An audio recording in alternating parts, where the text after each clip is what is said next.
Cyprus Forum, ένα θεσμό που έχει εδραιωθεί ως η μεγαλύτερη πλατφόρμα παραγωγικής πολιτικής στην Κύπρο. Το Cyprus Forum, μέσα από την αποστολή του, να λειτουργεί ως μοχλός και καταλήτης για θετικές αλλαγές, προωθεί τη συζήτηση και τη δράση σε κρίσιμα ζητήματα που αφορούν την κοινωνία μας. Σήμερα έχουμε την ευκαιρία να συζητήσουμε για ένα ζήτημα που αφορά κάθε πολίτη και κάθε οικογένεια στη χώρα μας, τον καρκίνο. Ο καρκίνος παραμένει μια από τις μεγαλύτερες προκλήσεις της εποχής μας και δυστυχώς τα περιστατικά συνεχίζουν να αυξάνονται. Ως Υπουργείο Υγείας, αναγνωρίζουμε ότι οι ανάγκες που δημιουργούνται από την αύξηση των περιστατικών καρκίνου απαιτούν ένα πιο συντονισμένο και οργανωμένο πλαίσιο παροχής υπηρεσίας ογκολογίας. Για τον λόγο αυτό, αποφασίσαμε τη δημιουργία του Εθνικού Ινστιτούτου Καρκίνου. Το Εθνικό Ινστιτούτο Καρκίνου θα αποτελεί τον κεντρικό φορέα που θα αναλάβει τον συντονισμό όλων των ογκολογικών υπηρεσιών στη χώρα μας. Μέσω αυτού του Ινστιτούτου, επιδιώκουμε να ενισχύσουμε τη συνεργασία μεταξύ των δημόσιων και ιδιωτικών φορέων υγείας, να βελτιώσουμε την πρόσβαση των ασθενών σε εξειδικευμένες υπηρεσίες και να προάγουμε την καινοτομία στην έρευνα και τη θεραπεία.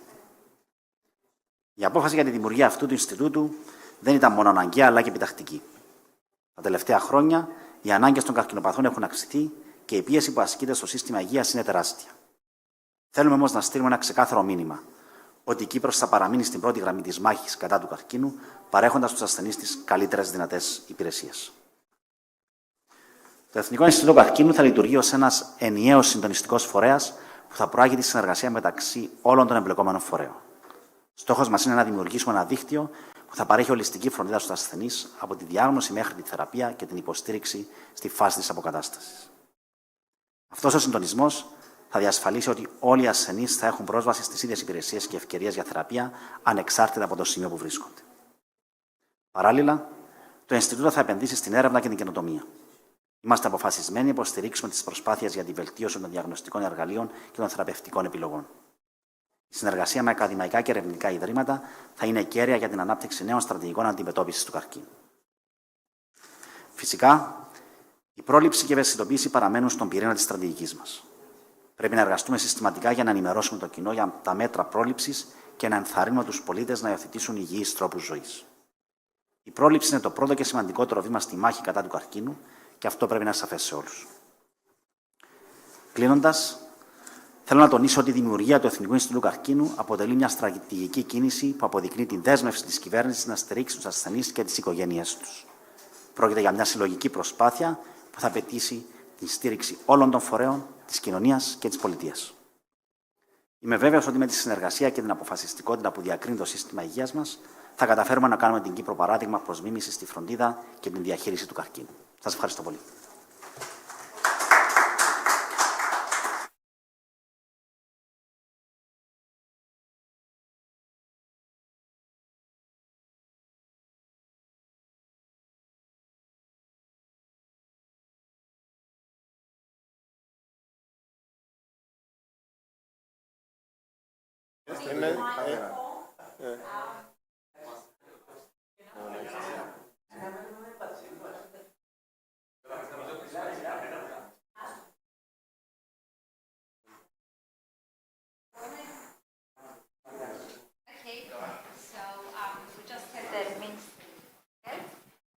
He just had to go.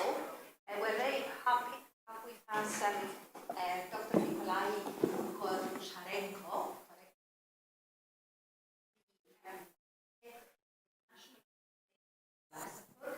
We've recently met some of our European colleagues, and we were very happy to meet you because we thought we shared lots of conflicts. Cyprus, your country, has been belong in states of Europe. What we thought, who is to listen to, show us how you, what obstacles you have in the country, how you manage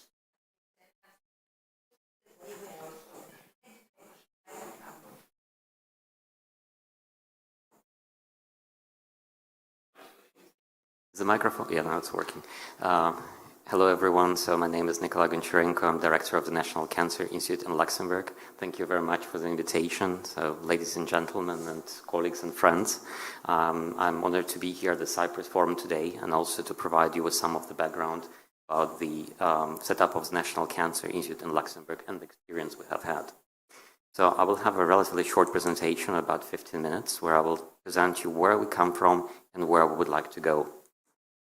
So firstly, a bit about Luxembourg. I'm not sure if all of you know the history or the surrounding of Luxembourg, as well as geopolitics around it.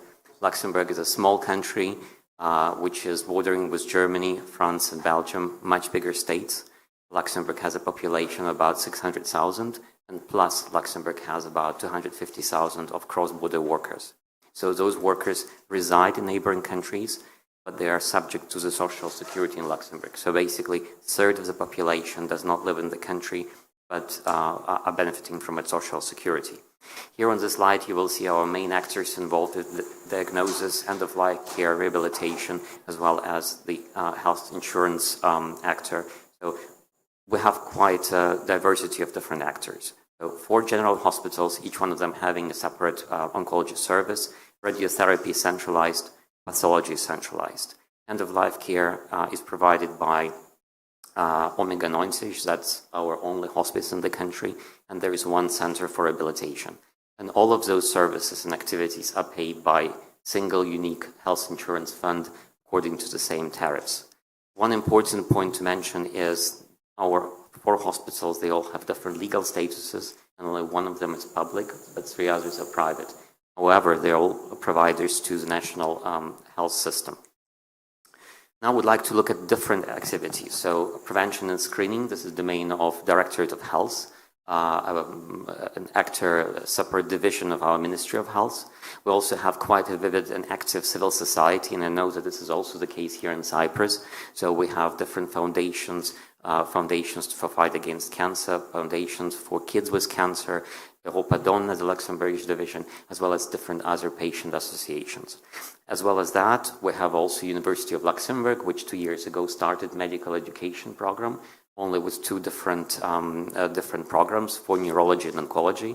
There is Luxembourg Institute of Health, which is doing public research, and all of this is supported by the Ministry of Research and the National Research Fund. And last but not least, I would like to mention also our special structure, which is called CIEC, it's provider of clinical research services to all the hospitals. So I would like to focus now in my presentation on the founding and missions of the INC. So firstly, why do we need a National Cancer Institute? What's the purpose? Well, there was a big discussion that we have had at the national level, and we thought that a better, more integrated coordination is needed in cancer care, and not only in care, but also in research, in education, in continuous education. We have also recognized that the integration, which was so much needed, was not there, and National Cancer Institute could provide exactly that. And last but not least, we have seen successful examples of National Cancer Institutes from other countries, like France, where basically this is a unique entity coordinating all other institutions in the domain of cancer. So those were the main political reasons. Now about the founding of the INC. So it was founded in 2015, and we'll have our 10th anniversary next year, for which we are actively preparing. We'll be also preparing more information and release of key documents on the successes we have had to date. So INC was established within the first cancer plan, and this is a critical factor. So the interplay between the cancer plan and the creation of the National Cancer Institute. We were mandated by the Ministry of Health, which has now become the Ministry of Health and Social Security. And as I have explained to your colleagues before, those 2 ministries were part of different ministries, which of course hampered certain kinds of coordination, but now it's one single ministry which is helping to advance also our cause. And we have also engaged in the creation of the INC by default already, not only the medical actors, so the hospitals, but also the professional associations, Luxembourgish Oncology Society, also our National Cancer Platform, which is a coordinatory platform of different actors involved in cancer care and research, cancer foundations, patient representatives, and something very special that we have, healthcare mediation services. So it's a special service of the Ministry of Health for relations and conflict management between the population and the policymakers. So the mandate, we got our mandate through the second cancer plan, in which we're now, and through the National Cancer Platform. And National Cancer Institute is an independent entity with its own supervisory board, its own executive committee, and its own operational team. So our key objectives and activities on which we have worked during the last years. So we set up a number of different ad hoc groups for coordination in different areas of oncology and cancer care. We developed and harmonized national guidelines and patient pathways. So for that, we used the pathways and the guidelines that existed in other countries. What I forgot to mention is that Luxembourg is a multilingual country. So German, French, and Luxembourgish are spoken frequently. English is spoken frequently. There is a huge population of Portuguese speakers. So we absolutely need to align not only the languages, but also the background medical schools which people have attended. So that was a huge challenge. And also, last but not least, we're using the work groups for the continuous education of our professionals. So we have this integrated approach. And for the patient pathways, we looked at the best examples which existed in the world. Initially, we used the Cancer Care Ontario pathway, and then we have decided that we'll use the pathways developed in a European joint action. And I will highlight the importance of European programs, which we have now, for the development and utilization of some of those tools. I also would like to highlight something very important, which is special not only to oncology, but to all chronic diseases, multidisciplinary tumor boards, which are basically groups, concilia of medical and paramedical professionals who discuss specific patients' cases and decide on the best course of treatment or the best course of rehabilitation or the best end-of-life care. And those are critically important for patients' survival and also for the patient's well-being.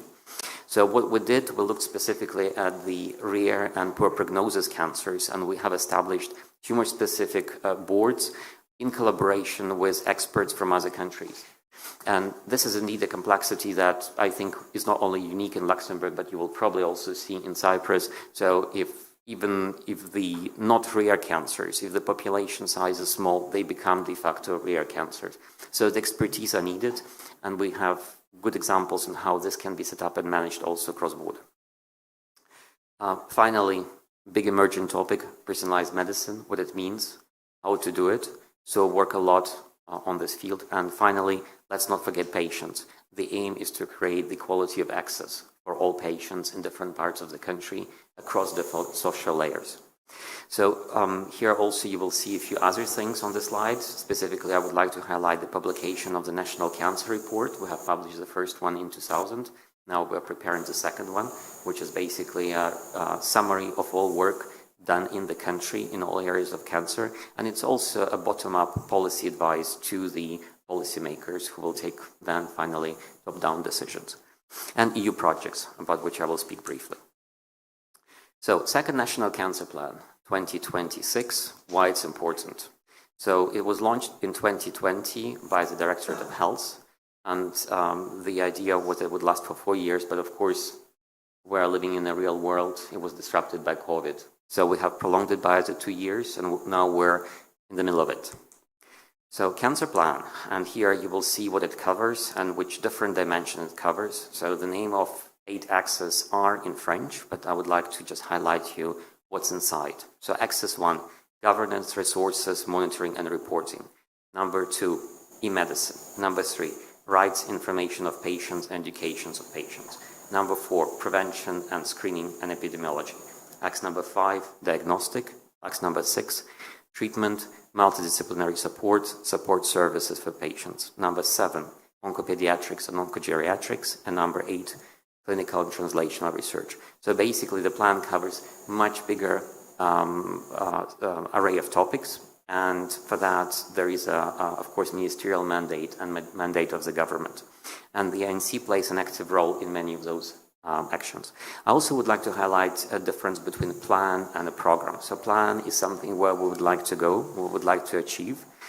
It's also a living document, so obviously not everything can be implemented, but it's a very good and interesting guide in terms of how to proceed and where we would like to go.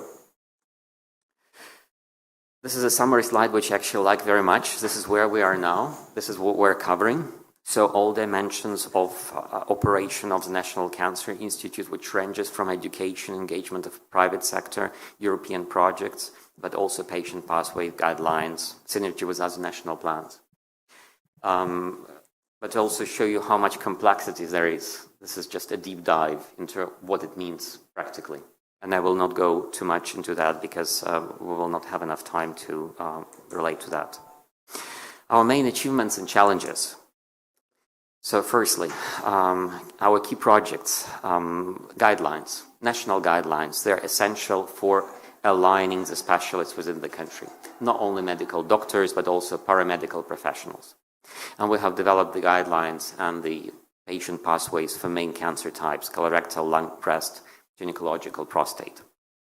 And this is just an example of one of those guidelines. We have set up multidisciplinary tumor boards for rare and poor prognosis cancers. And I would like to show you also, this is an example of patient pathway based on a European model, which also includes quality indicators. And it's also digitalizable. So now we're looking how to implement it into the IT systems of different hospitals and across the hospitals. So here, for example, you will see all the patients with rare cancers that have been discussed in Luxembourg over the last years per type of pathology.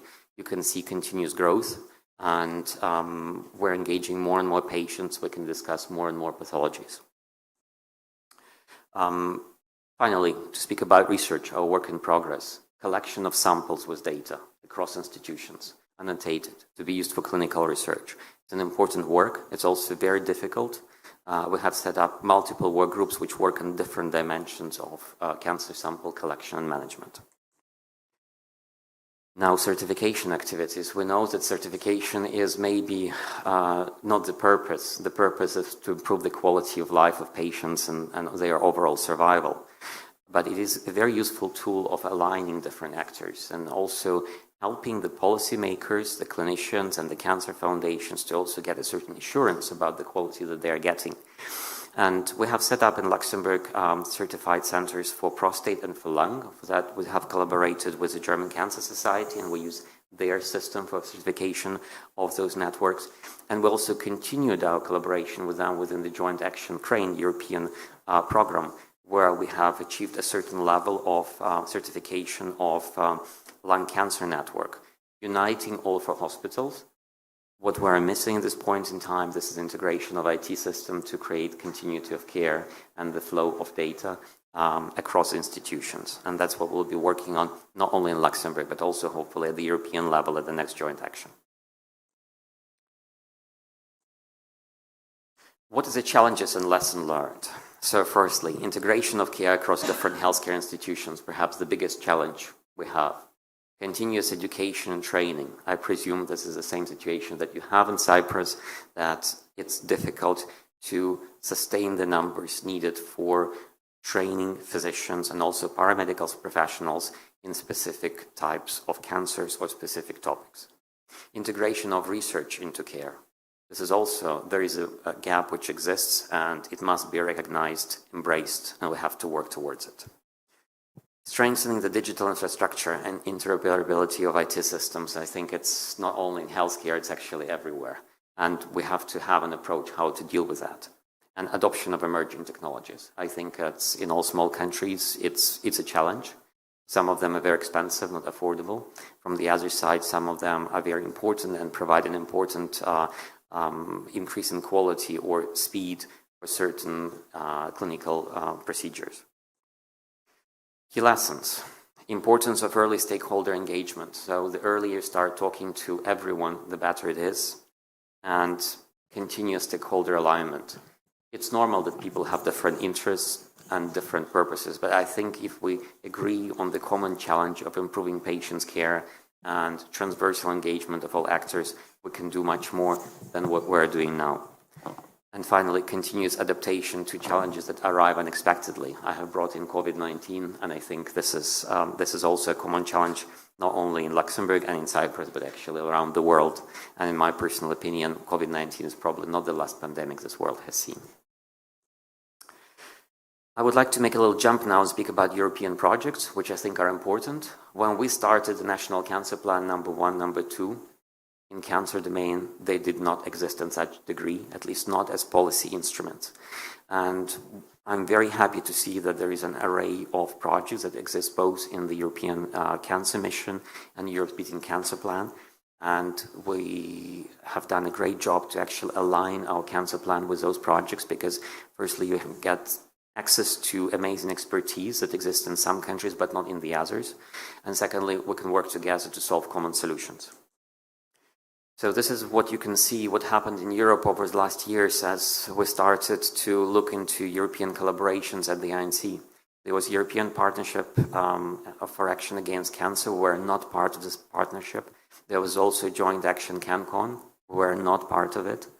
We joined IPAC, a joint action as a collaborating stakeholder at a later stage, and we have benefited a lot from this joint action. Namely, we took the patient pathways, and currently Luxembourg is the only country who has given the patient pathways the same status as guidelines, and it's a legal document in Luxembourg, the only EU country. Now we have Europe's Beating Cancer Plan, and here are just examples of some projects that we work on. Here I would like to say that with 3 infrastructure projects, we pretty much reached our absorbing capacity in Luxembourg. And here at the bottom slide, you can see the evolution and creation of the ANC and the 2 national cancer plans. And finally, I would like to highlight that we'll be joining 2 other joint actions. One is on creation of European cancer centers and their networking, and the network of expertise. I would like to also highlight that we're living in the situation of limited resources. In Luxembourg, the National Cancer Institute would never be able to take part in those projects if we would not have united ourselves with collaboration partners from the research field. And here I would like to highlight our collaboration with Luxembourg Institute of Health and also with our Society for Otolaryngology, which actually participated with us and helped us driving those projects. Our notable collaboration across different fields, both in Luxembourg and also in neighboring states, University of Frankfurt in Germany, University of Liège, University of Namur in Belgium, and also German Cancer Society, Technical University of Dresden. And we will look forward to continuing those collaborations later in the course of new joint actions. Finally, just to conclude with my last 2 slides, the national cancer infrastructure and our vision.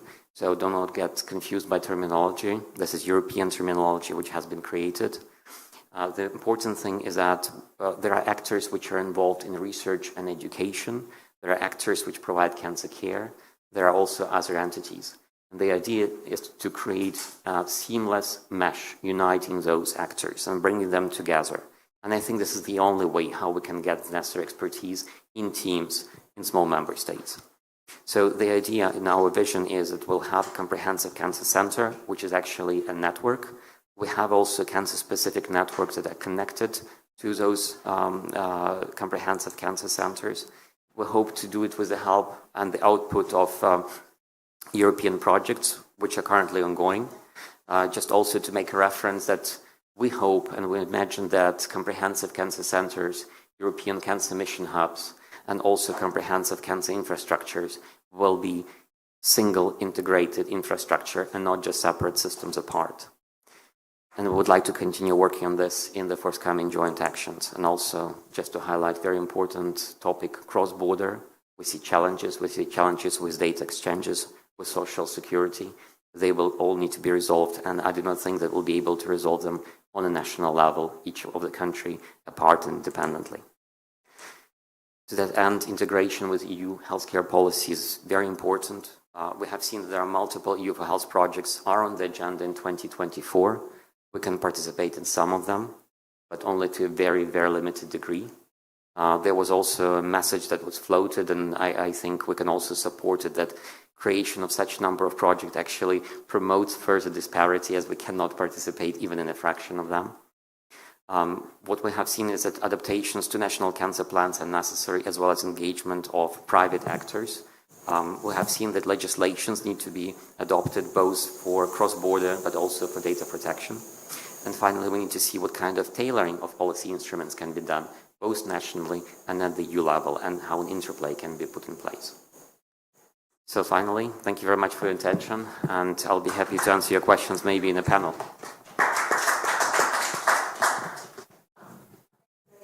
Was great. Just to tell you that we have 6 premises that we treat cancer patients, and unfortunately we have 9 histopathology laboratories today in Cyprus, and none of them is accredited. So take a seat. We will listen to the panel. Shall we start with from the beginning and then we take questions?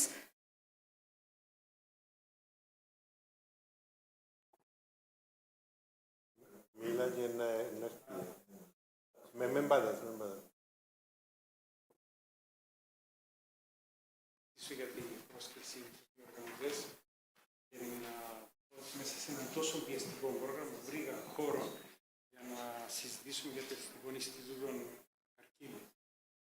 Η κοινωνία πρέπει να ενημερώνεται και πρέπει να συμμετέχει ενεργά στη διαμόρφωση της πολιτικής εγκαθίδρυσης του Εθνικού Ινστιτούτου Καρκίνου. Ακούσαμε τον Υπουργό προηγουμένως. Είναι οι κύριοι τομείς της δραστηριοποίησης του Εθνικού Ινστιτούτου Καρκίνου και την αναγκαιότητα της ίδρυσής του. Έχουμε πάρα πολλές φορές ότι η ορχήστρα αποτελείται από πολλούς σολίστ, εξαιρετικούς σολίστ, αλλά θέλει κάποιος συντονιστή, ένα μαέστρο, ώστε να πει το πιο καλό αποτέλεσμα. Και το ρόλο αυτόν το κάνει το Εθνικό Ινστιτούτο Καρκίνου για τα ογκολογικά δρόμενα στην Κύπρο.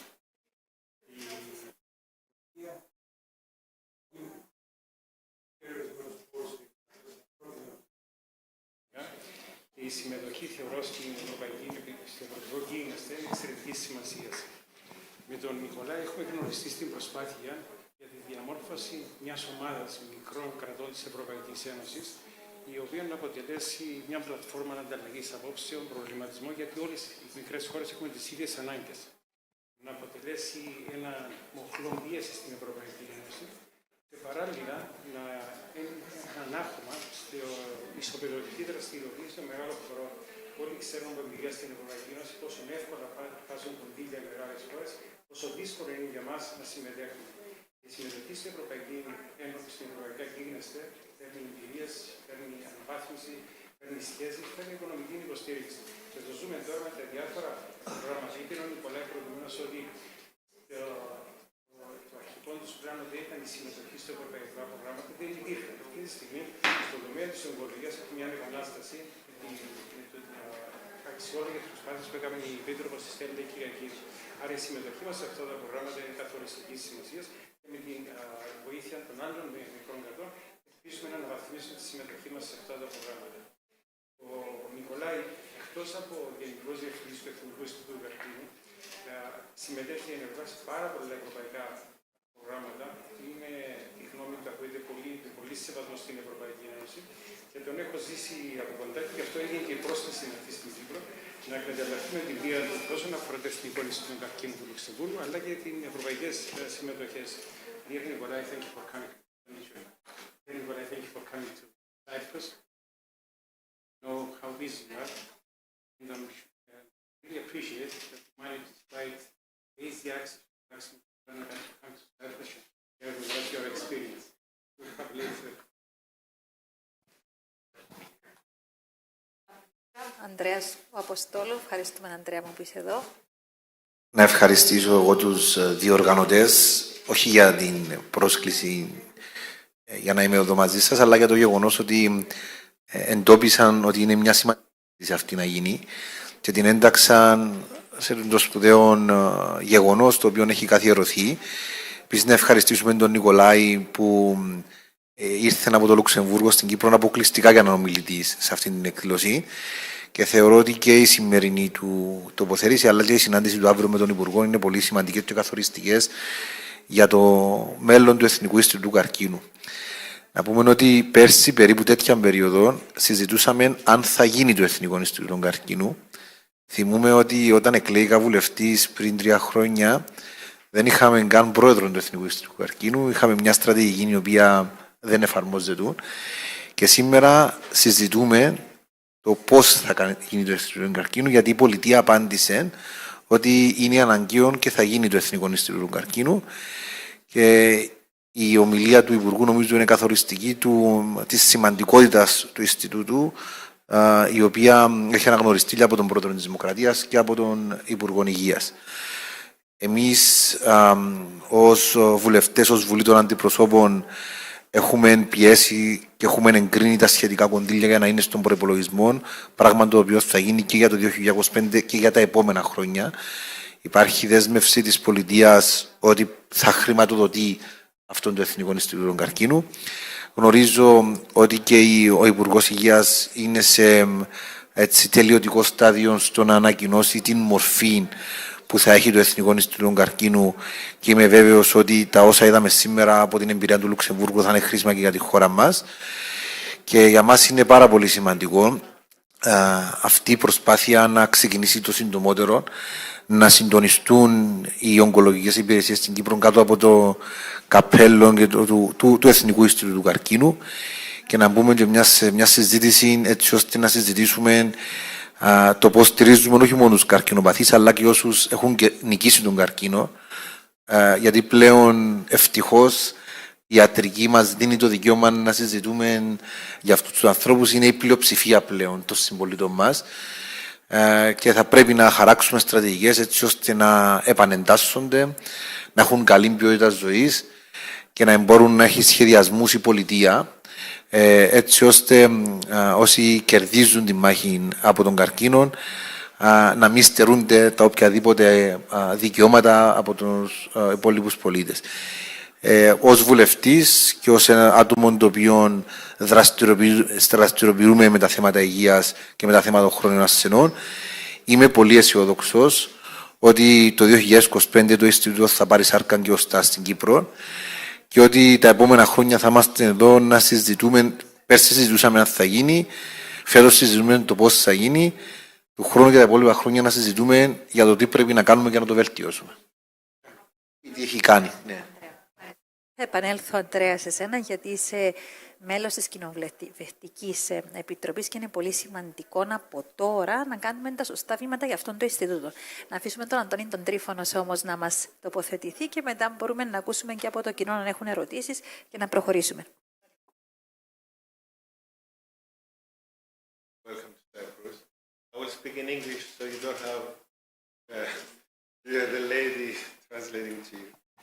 So I'm representing the patients. I work in Pasykaf,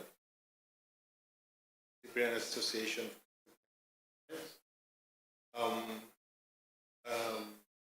For everybody, thank you for the opportunity. I met Kyriakidis a while ago because we usually have this discussion in front of the cancer patient audience. But it's important to bring this issue to be aware of everybody because it's a social issue. It's not just a health issue, having cancer in our society. I'm not aware if you know the statistics. We have about 4,000 new cases every year in Cyprus of cancer diagnosis. And that means that approximately every day 11 new people learn that they have cancer.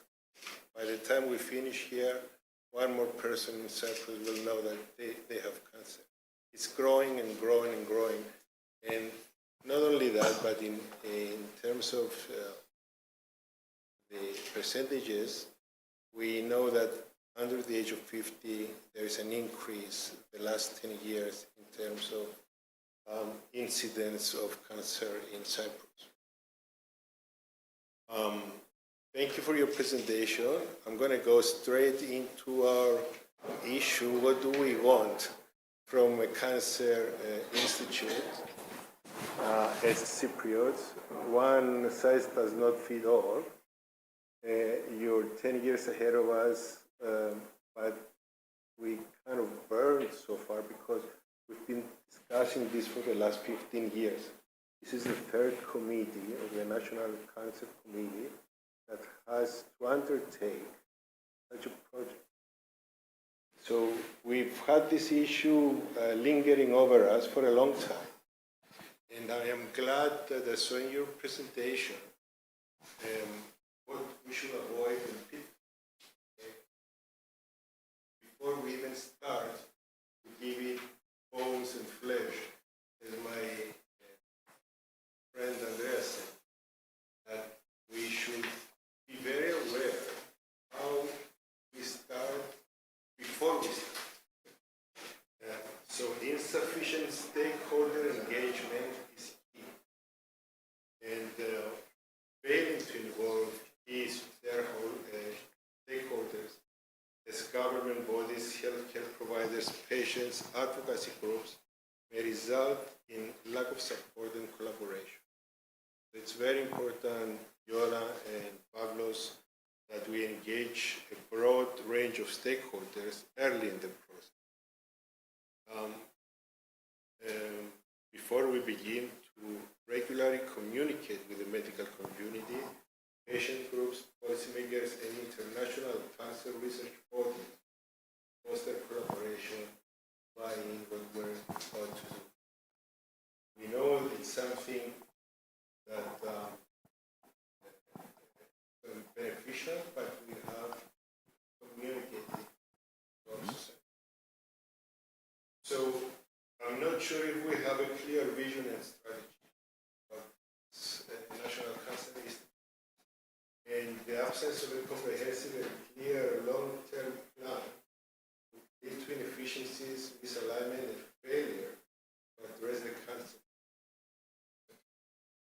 To develop a strategic vision, and clear outlines of the Institute's goals, scopes, and the approach is paramount in our perspective of having a success in this endeavor.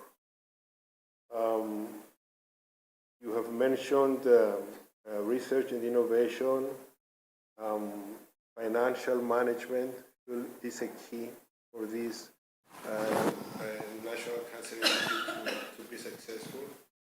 Human resource challenges are today's challenge because we have to find the good people to start with.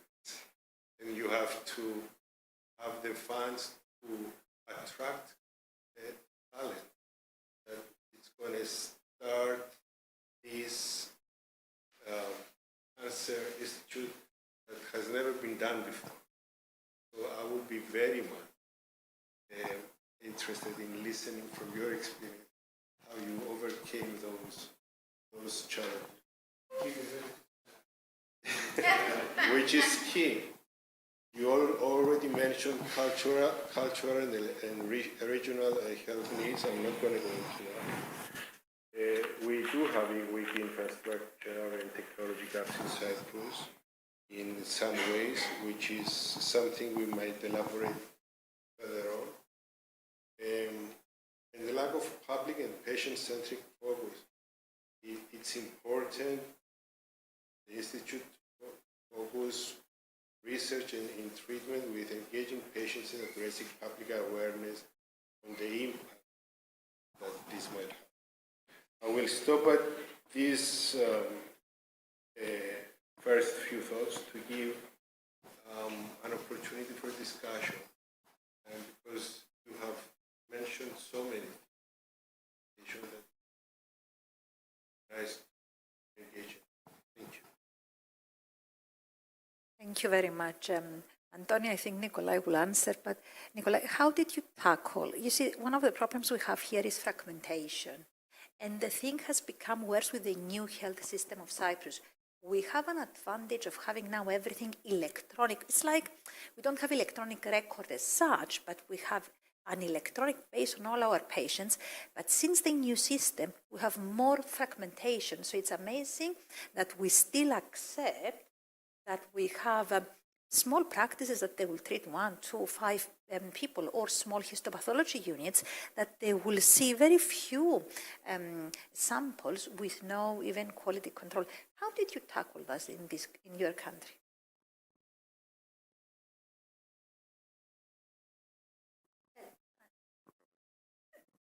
Thank you very much. So I will try to answer those questions.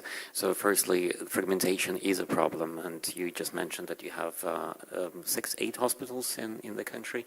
In Luxembourg, we have had also the same situation.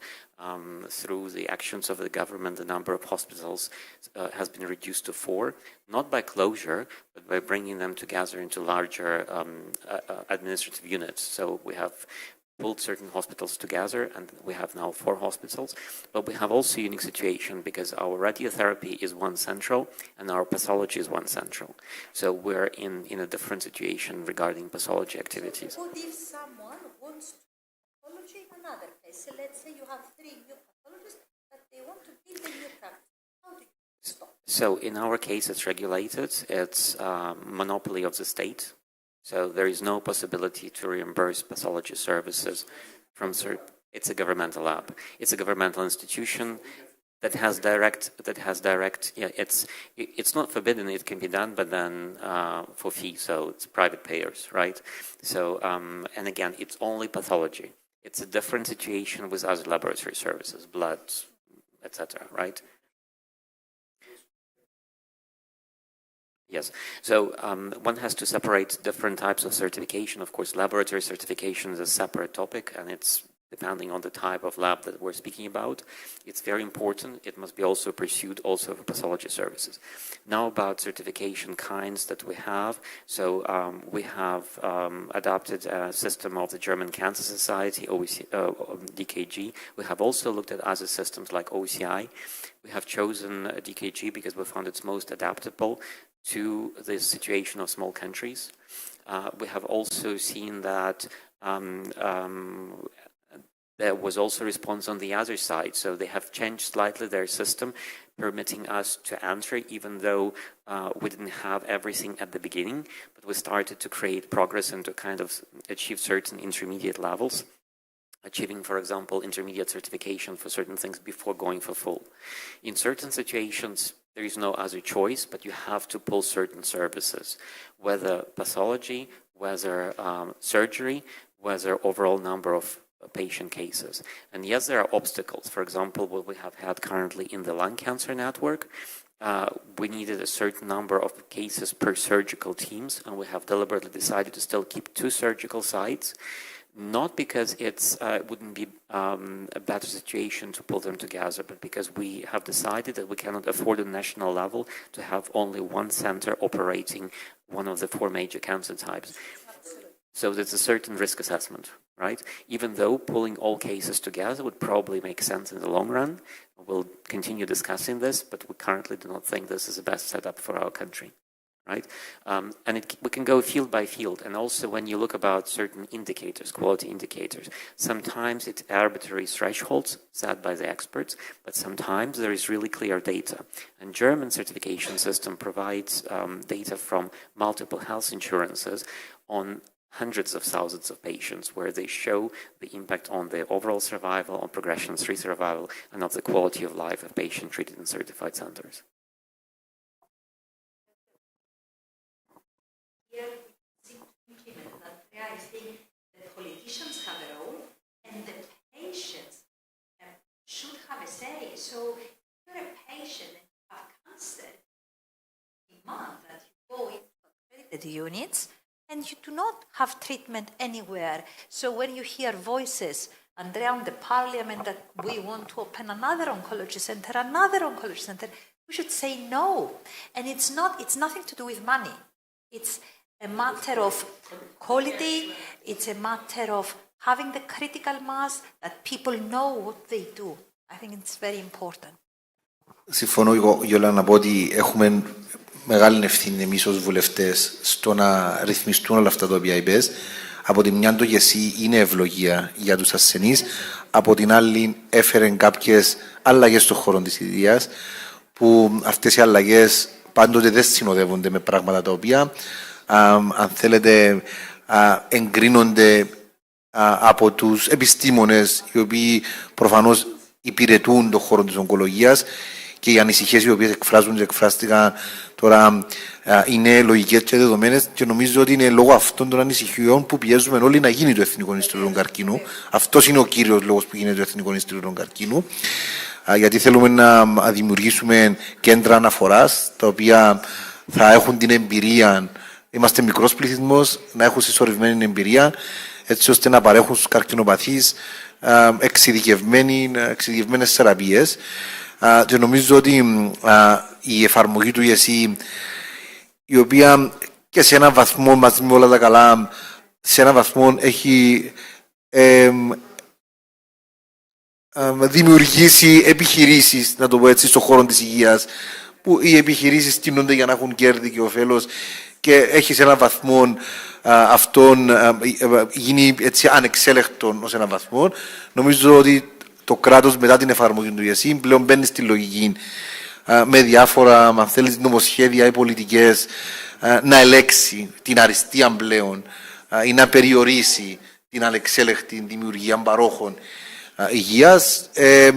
Είμαστε τυχεροί γιατί στον χώρο της ογκολογίας θα έχουμε Εθνικό Ινστιτούτο Καρκίνου, οπότε η ογκολογία θεωρώ ότι αν εφαρμοστούν όλα όσα έχουμε στο μυαλό μας θα ρυθμιστεί σε έναν πολύ μεγάλο βαθμό και πρέπει να είμαστε αυστηροί. Δηλαδή, με το παράδειγμα τους άκουσες τι είπα, έκανα merge.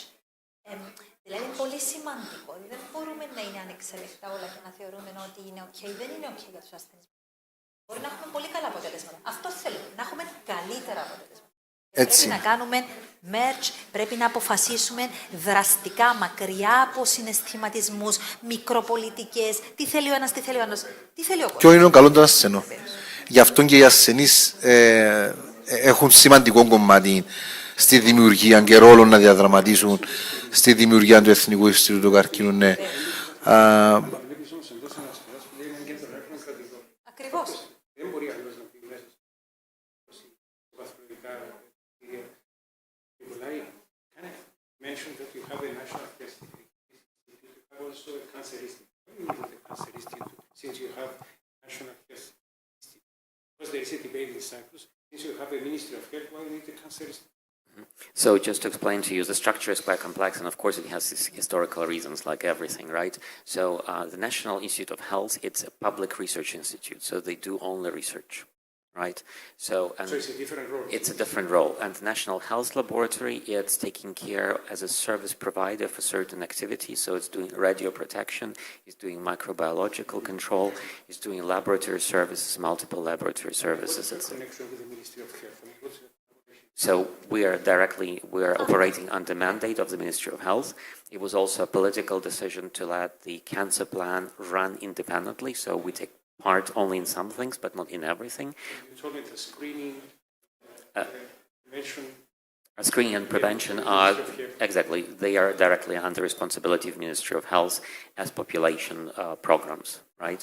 So, of course, everything which is individualized screening, that is something different, is something we integrate into the guidelines, and this is something followed by general practitioners or specialized doctors in the field. May I ask something, Nikolai? What about the funding of the institute? So, a very important, very good question. So, we started being funded by the Ministry of Health directly within the first cancer plan.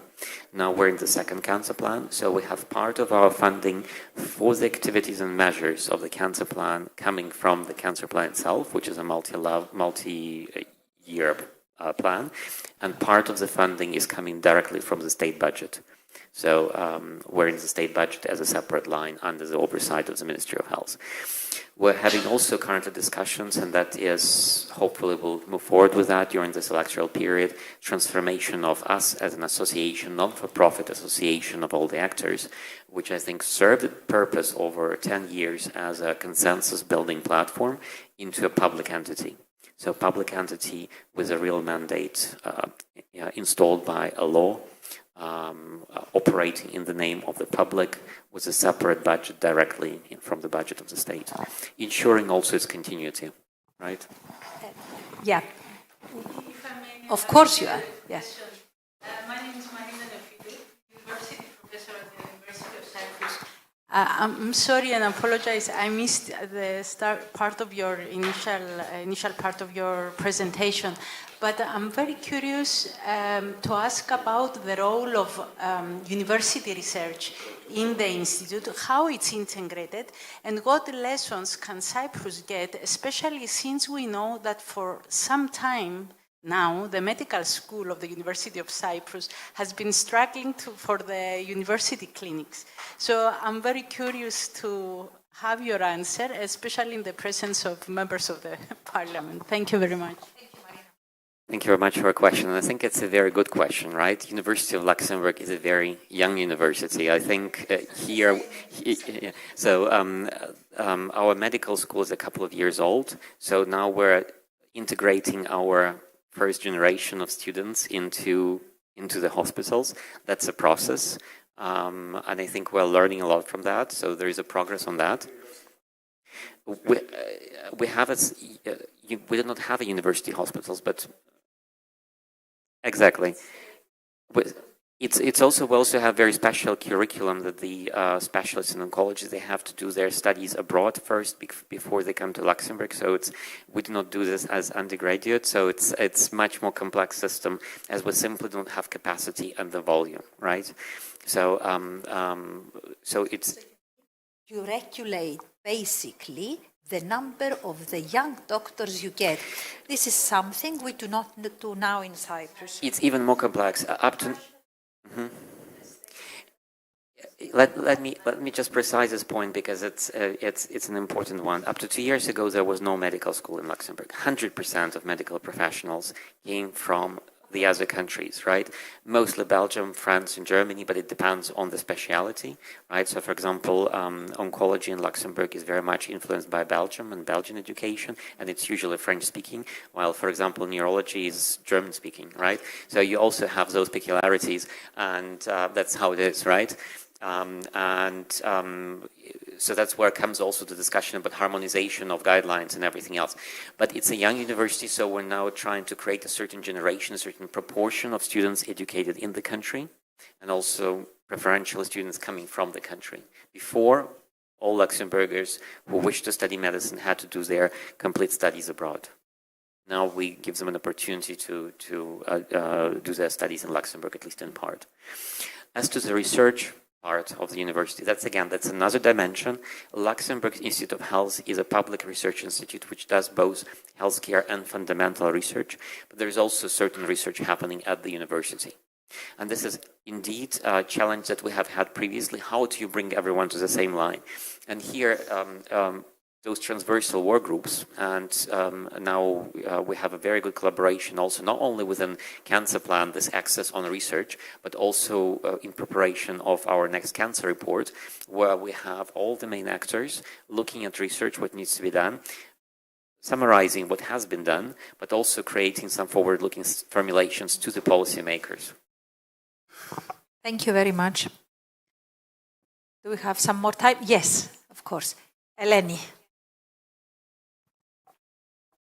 Hello, everyone. I want to welcome Nikolai in Cyprus. With Nikolai, we had some email discussions.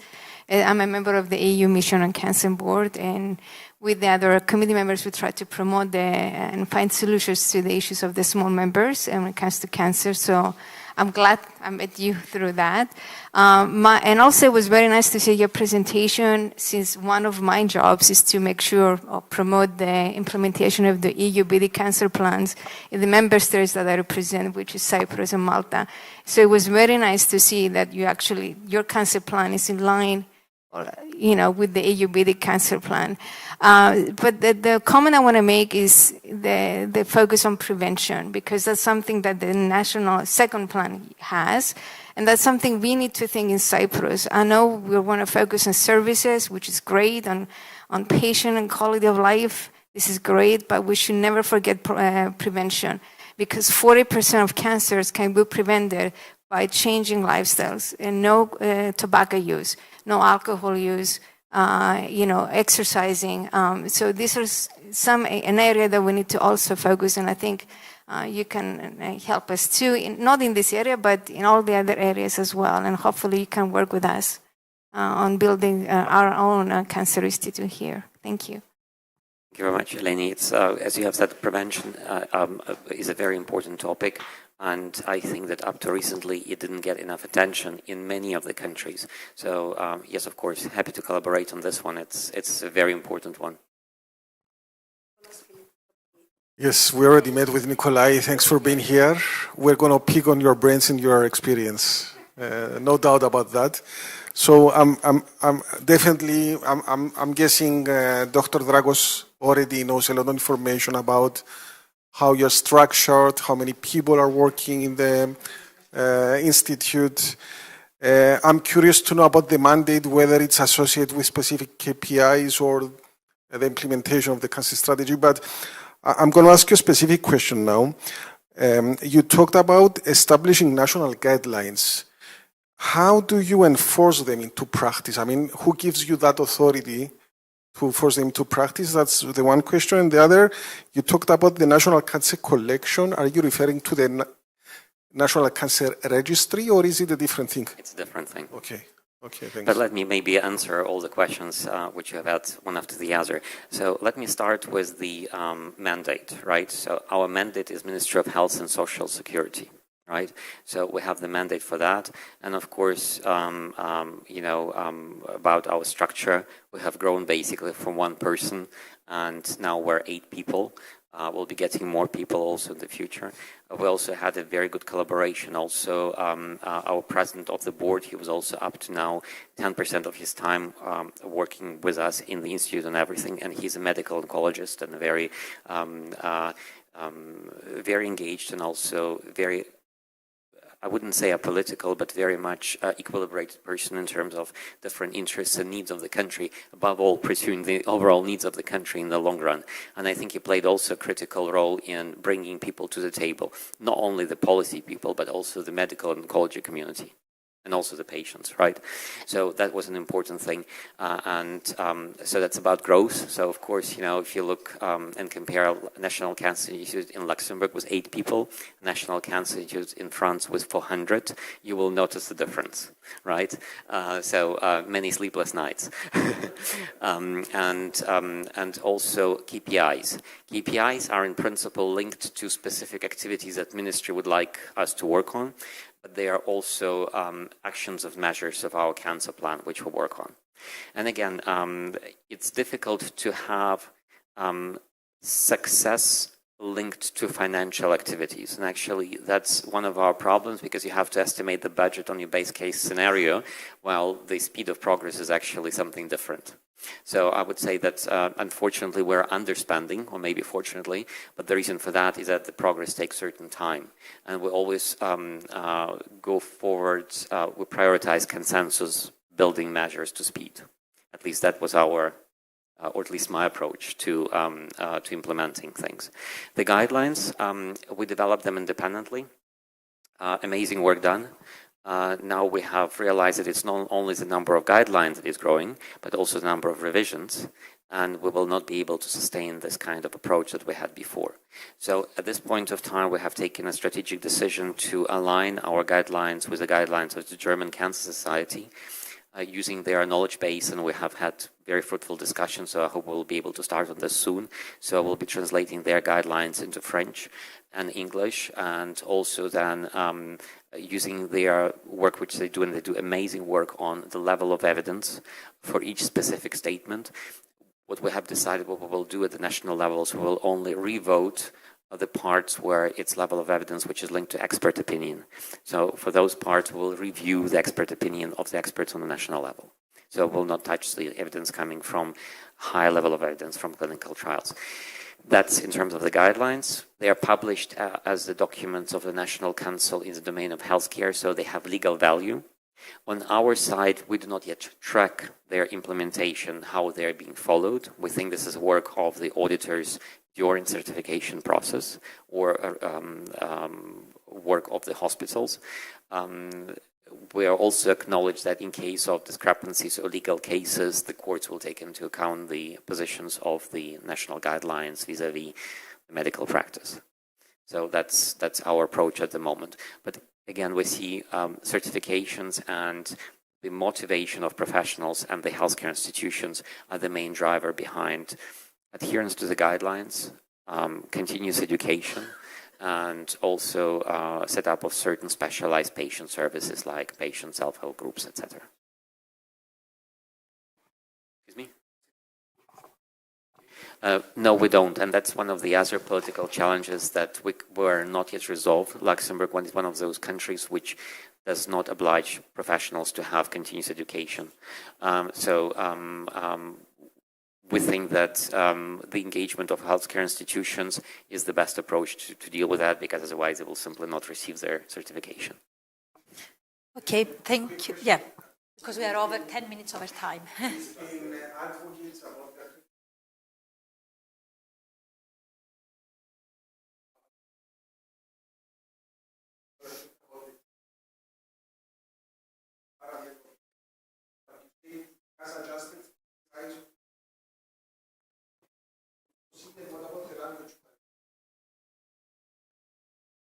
So we're in touch with OCI. We joined OCI as an associated member. We think it's also a very good system. I don't want to have discussion about Apple and PC on an open stage, but I'm happy to work with the colleagues on both sides.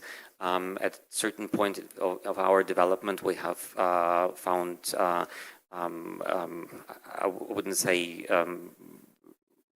partners who were willing to listen to us and to look into specifics of our situation, investing their time and making the provision. So we actually had to do a lot of different correspondency tables between German system, Luxembourgish system. So it was a process. We could also discuss certain things. On certain things, of course, it's not a question of discussing when it's a question of quality. And on certain things, they rightly and correctly said no, and we had to accept it. So that's not a decrease in quality, but on certain organizational aspects, they have shown their huge flexibility. And I hope that OCI will also do the same in the future for their certification programs. Thank you very much.